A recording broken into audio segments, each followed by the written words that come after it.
दोस्तों आदाब है, मैं नीस अहमद खान हिंद वॉइस से आपसे मुखातब हूँ। यूपी का आप हाल देख रहे हैं।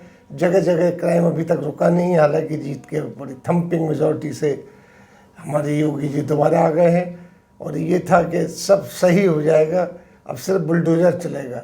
अब बुलडोजर चलने की तो बात छोड़िए, उनके खुद के ही गोरखनाथ मंदिर के ऊपर भी एक तथाकथित अटैक हुआ है। तथाकथित मैं लगा रहा हूँ कि अभी तक कोई डिसाइड नहीं हो पाए कि वो अटैक हुआ था कि क्या था, क्योंकि उसमें कई चीज़ चल रही हैं। इन सब को ऊपर बात करने के लिए मेरे साथ मौजूद हैं एडवोकेट जेड के फैजान साहब। फैजान साहब, आपका बहुत बहुत स्वागत है, खैर मकदम है शुक्रिया हिंद वॉइस पे। आप ये बताइए। मैं अनिल साहब, जो अभी आप गोरखपुर की बात कर रहे हैं, जी। वहाँ उसके मंदिर के जो महंत तो यही है जो क्या कहते हैं चीफ मिनिस्टर ही हैं, और बहरहाल वो इम्पोर्टेंट प्लेस है। और तो जब ये खबर आई और जिस तरीके से वो फ्लैश हुई टीवी के ऊपर और बाद में अखबारों में, तो मैं उसको बहुत माइन्यूटली उसको ऑब्जर्व कर रहा था। मैंने उसको पढ़ा। देखिए, होता क्या है, कोई भी इस तरह का वाक़या होता है, मैं खुद उसको समझा कि भाई ये तो किसी सरफिरे का काम है, जो पागल दीवाना है जो इस तरह का काम करेगा। अदरवाइज़ जो ये जिस तरीके से उसको पेश कर रहे हैं या जिस तरीके से उसको टेलीविज़न वगैरह पर तमाम आ रहा है, मैं ये समझने से कासिर हूँ कि ये मीडिया क्या करना चाहता है। वो एक जो काम उसने किया, वो एक उसका फादर कह रहा है, उसके वालिद मोहतरमा कहना है कि वो उसके ज़हनी तवाज़ुन उसका ठीक नहीं था, वो साइकिट्रिस्ट से इलाज उसका चल रहा था।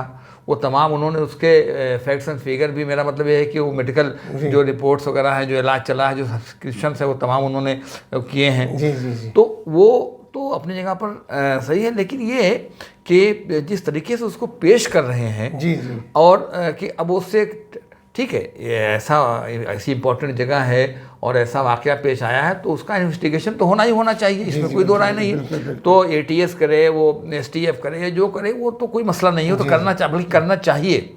लेकिन ये कि करने से पहले ही हमारा मीडिया तो नतीजे पर पहुंच जाता है। बिल्कुल कि ऐसा हो गया है, उसके टेरर लिंक मौजूद है नेपाल में। अब उसको उन्होंने ISI से जोड़ दिया, उन्होंने ISIS से जोड़ दिया, दाइश वगैरह से, उन्होंने तालिबान से, कहते हैं कि उसके बहुत बड़े लिंक हैं। जबकि सही बात यह है कि वो एक सरफिरे पागल दीवाने का ही काम है। मुझे ये बताइए कि अगर वो ज़रा से उसको होश होता और ज़रा भी उसको टेरर लिंक होता और ज़रा भी टेरर लिंक की बुनियाद पर कोई काम अंजाम देने गया होता, तो इस तरह से देता कि वहाँ रात को गया, पहुँचा और एक बैग लिए हुए, बैग में जो वहाँ गेट पे पुलिस वाला था, उसी से जाके सीधे उलझ गया। और उसके बाद जब वो जायची से जवाब में वो पुलिस वाले ने हक्का बक्का रहेगा कि क्या कर रहा है, तो उसने जब कुछ किया तो उसने बैग में लपेटे हुए था एक हंसिया टाइप जो हथियार होता है, उसको अलग अलग नामों से बोलते हैं, उसको उससे निकाला बैग से और बैग से उसको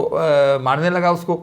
तो उसमें अब वो साहब, वो ऐसी खबरें आती हैं कि क्या कहते हैं, मठ पर हमला, PSC जवानों पर हमला, PSC जवानों ने मुंह तोड़ जवाब दिया उसको। ये मतलब इस तरह की बातें, इसे मालूम होता है कि कोई टेरर अटैक सही में हुआ। योगी जी अस्पतालों में देखने जा रहे हैं उसको, अगर उसका टेररिस्ट लिंक होता, मैं मोटी बात कह रहा हूँ, वो तो सवाल है कि जांच कर रहे हैं, जांच में वो बताएंगे, सारी बातें सामने आएंगी, लेकिन हमारा मीडिया वहाँ पहले ही पहुँच जा रहा है नतीजे के ऊपर। मैं उससे कहना चाहता हूँ कि भाई अगर इस तरह का मामला होता तो वो इस तरह से जाता, वो खुल्लम खुल्ला इस तरह से करने के लिए, बताने के लिए कि मैं आया हूँ मुझे, और वहाँ पे मजहबी नारे, वो तो पागलपन में ही इस तरह का काम कर सकता है। वो चीज़ें तमाम और रिकॉर्ड हैं, लेकिन मीडिया उसको एकदम हाईलाइट कर रहा है कि लगता है कि बस पूछिए मत कि क्या हो गया।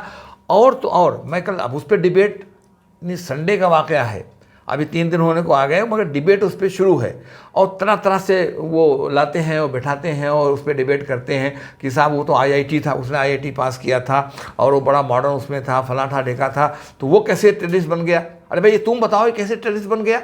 अगर तुम मुझसे पूछते हो तो मैं बताता हूँ, तुम्हारी जो हरकतें हैं, तुम्हारा जो सिलसिला है, अगर वो सही मानों में टेररिस्ट होता तो मैं ये कहता, ना तो मुझे तो लगता नहीं होता, सब मुझे बाद में सब सामने आएगा। और इस तरह के ये कोई ऐसा मामला नहीं था। उसकी सज़ा सिर्फ यह है कि पकड़ के उसको पागलखाने भेजो, वही बाद में होगा। लेकिन ये सब मंजर आम पर आएगा, सब बिटरनेस पैदा हो जाएगी, तलखी पैदा हो जाएगी, पूरा माहौल ख़राब हो जाएगा कि वहाँ पर हमला करने की कोशिश की। तो इस तरीके से जब माहौल पूरा ख़राब हो जाएगा, उसके बाद वो खबर जैसे बीच में कभी आएगी कि भाई उसको जो है पागल करार दिया गया। जैसे जब कोई गिरफ्तार होता है, गिरफ्तारी होती है, तो गिरफ्तारी की खबर तो बड़ी मोटी आती है, mister so and so many person arrested, और बाद में क्या आता है, वो छूट गए, किसी को पता भी नहीं चलता, खबर कभी 2 लाइन की आती, खबर आती भी नहीं। तो ये इसमें होने वाला है कि ये है सिलसिला, बाकी कोई मिलने वाला इसके अंदर है नहीं, ऐसा मेरा मानना है। देखिए, लॉ में आई एम अलाइव, लॉ में एक चीज़ होती है मोटिव, उसका मोटिव क्या था वहाँ जाने का। अगर उसका जाकर के हमला करने का मोटिव था, नहीं ठीक है, अकेले हमला करने था, तो अकेला हमला करने था तो या तो कुछ अपने बॉडी में कुछ लगा हुआ जाता, वहाँ अपने आप को बर्स्ट करता, और नहीं तो फिर कुछ AK-47 लेके कहीं दाएं बाएं छुप करके कहीं से वार करता, फायर करता, कुछ भी करता। एक बैग लिए जाकर के वो गेट पर बैठे हुए वो PSC का जो वहाँ जवान है या जो भी पुलिस वाले वहाँ हैं उनसे उलझता है, और उसके बाद तब अपने बैग से खोल के बैग से निकालता है, कपड़े में वो भी लपेटा हुआ एक वो हंसिया टाइप की चीज़ वो रखी हुई थी, उसको निकालता है, उससे हमला करता है। और उसके बाद पुलिस ओवर पावर कर लिया, ऐसा कहते हैं, इसे मालूम होता है कि बिल्कुल टेररिस्ट अटैक हुआ था और जवान जो है हमारे बिल्कुल उन्होंने उसको बिल्कुल ढेर कर दिया, ये कर दिया, वो कर दिया। ये उसका मामला है। सीधी बात ये है कि मोटिव इसका क्या है, कुछ मोटिव नहीं है। अगर वो टेररिस्ट से उसका लिंक होता, पंजाब को कहते हैं नेपाल से लिंक मिल रहा है और पता नहीं कहाँ से मिल रहा है, अगर इस तरह का मामला होता तो वो उस मोटिव के तहत ये काम करने के लिए जाता। तो मुझे तो इसमें कोई दम नज़र नहीं आता। मुझे तो ऐसा लगता है कि एक वाकया जाहिर चीज़ है, इसको बनाया हुआ तो नहीं कह सकते, ये तो उस पागलपन में उसका काम, उसके वालिद मोहतरम ने कहा भी है उसके कि भाई ये जो है। अब देखिए क्या हुआ, मैंने कहा ना, मैं मॉनिटरली उसको ऑब्जर्व कर रहा था। ये उसमें एक जो वहाँ सुपरिटेंडेंट है मिस्टर सिंह, वो जो हॉस्पिटल है जिसमें वो ले जाया गया, वहाँ मिस्टर सिंह हैं सुपरिटेंडेंट, चीफ सुपरिटेंडेंट। तो उनका इंटरव्यू ले रहे थे, उसका जो रिपोर्टर था, तो वो इंटरव्यू ले रहा था। उन्होंने कहा सीधे, मैं उसको कई मरतबा देखा, इसलिए उसको कई बार फ्लैश किया, मैं नहीं समझता उसके अंदर क्या है। उन्होंने कहा कि भाई जब उसको लाया गया तो पुलिस के घेरे में था, मैंने उसको मेरी बात नहीं हो पाई, नंबर 1। नंबर 2 ये कि जब उसको ले गए और जब उसका इलाज हुआ तो मेरे जो डॉक्टर्स ने इलाज किया उनसे भी मेरी इस तरह की कोई बात नहीं हुई है कि मैं उस पर कोई अपनी राय दे सकूं। इन्होंने जब बहुत कुर्दा तो उन्होंने कहा नहीं, मैं इस पर कोई राय नहीं दे सकता। और उन्होंने कहा बात कर रहा था, उन्होंने कहा हाँ बात कर रहा था। उन्होंने कहा कि वो क्या कहते हैं दवा हुआ, उन्होंने कहा हाँ भाई दवा, उसके लिए रिस्पांस कर रहा था। अरे भाई पागल हो, दीवाना हो, उसको चोट लग जाएगी तो दवा तो क्या तो रिस्पांस करेगा ही, नहीं करते। पागलों की बहुत सारी किस्में होती हैं। एक पागल तो वो होता है जो रास्ते से कुछ नहीं करता, खाली इधर से उधर से कचरा बुनता हुआ जाता था। पागल एक अच्छा काम कर रहा होता है, इधर से कागज़ उधर से कागज़ का कचरा झोले में, और फिर वो जाके कूड़ेदान में भी डालता है। मैंने ऐसे पागलों को देखा है। फिर पागल एक होते हैं जो जानने वालों पर हंसते हैं। एक पागल ये होता है कि जानने वालों पर पत्थर बरसाता है, तो घर के लोग उससे बहुत परेशान रहते हैं और उसको पकड़ के रखते हैं। बहुत से लोग उसको कमरे में बंद करके रखते हैं कि भाई लोगों को पत्थर मारता है, लेकिन कभी कभी वो बाहर आ जाता है, कभी कभी छूट जाता है, तो पता ही चला कि वो पत्थर मार देता है, झगड़ा होता है। तो पागलों की तो तरह तरह की किस्में हैं ना भाई। अब ये चूँकि IIT इसने किया था, एक पढ़ा लिखा इंसान था, नौकरी कर रहा था, नौकरी उसने इसी पागलपन में छोड़ी, बीवी उसकी छूटी, और वो डिप्रेशन ये वो सब मिला जुला उसका शिकार है।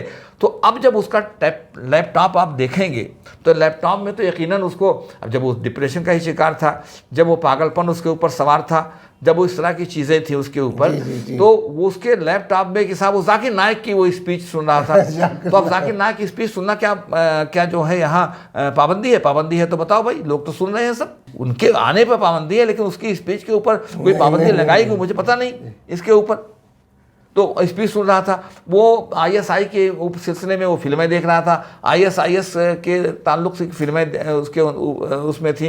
तो इस तरह की तो किसी का मोबाइल चेक कर ले, लोग एक दूसरे को भेज देते हैं, आदमी मिटा नहीं पाता। बहुत से लोग उसको डिलीट करते रहते हैं, लेकिन इतने मैसेजेस आते रहते हैं कि कहाँ तक डिलीट करें, और अगर मैसेजेस को रिसीव करना बंद कर दें तो हम फिर इससे कट जाएंगे।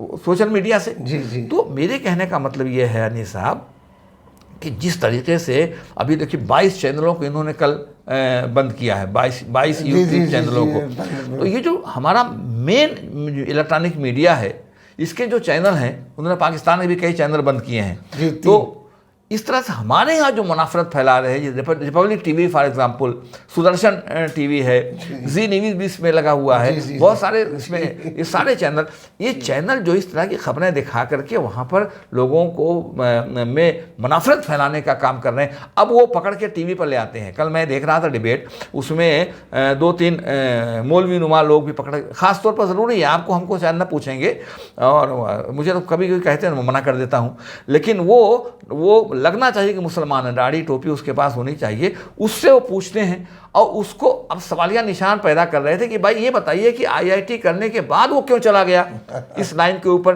मतलब वो मान के चल रहे थे कि वो टेररिस्ट है, तो उससे कह रहे थे कि ये क्यों गया आप बताइए। तो उसने उसने एक बात कही जो जवाब दे रहा था। मुझे पहली बात तो यह है कि ये इन लोगों, ऐसे लोगों को से मेरी अपील गुजारिश ये है, बल्कि लोगों से गुजारिश है कि ऐसे लोगों से कहें जो उनके जानने वाले जाते हैं कि क्यों जाते हैं, उनको वन साइडेड डिबेट करने दीजिए, वन साइडेड कंक्लूजन पे पहुंचने दीजिए, आप क्यों उसमें बीच में भागीदार होते हैं उसमें जा करके। लेकिन उससे अच्छी बात कही, उसने कहा कि भाई ऐसा है कि आप हमसे तो बार बार कहते हैं कि मदरसे को मॉडर्नाइज कीजिए ताकि टेररिज्म वहाँ से ना फैले। तो चलिए साहब हम मान लेते हैं, तो मदरसे टेरराइज को मदरसे की जदीदकारी की बात तो छोड़ दीजिए, हम आईआईटी आपके सामने ले आए, वो क्यों हो गया? इसका मतलब कि कोई और चीज़ है, कहीं से काम करती है। अगर वो है ऐसा तो अभी तो इन्वेस्टिगेशन होगा, ये होगा, वो देखेंगे, लेकिन मेरा ख्याल में आखिर में वही निकलेगा कि वो पागल और दीवाना था, उसने ऐसी हरकत की। सारे सर्कमस्टेंसेस बताते हैं, सारी सूरत हाल बताती है कि ऐसे ही हुआ है। मैं तो कम से कम ये मानने को तैयार नहीं हूँ कि कोई टेररिस्ट लिंक वगैरह, लेकिन ठीक है, अच्छा बात है, इंक्वायरी हो रही है। वो अगर ऐसा कुछ होता तो ये हरकत तो कम से कम वो ना करता। वो अपने जैसा उनके वालिद ने कहा है, वो बिल्कुल उसके पास उन्होंने अपने नुस्खे भी दिखाए हैं, उसका इलाज चल रहा था, वो साइकेट्रिक केस है, इसलिए उसने ऐसा किया। इसको उतना ज़्यादा अहमियत नहीं दी जा सकती। बहुत बहुत शुक्रिया, आपने इसका एक पहलू दूसरी तरफ से उजागर किया। इसी के साथ हम लेते हैं आपसे विदा। अगले में फिर रिजल्ट के फैजान साहब के साथ हाजिर होंगे। तब तक के लिए दीजिए हमें इजाज़त।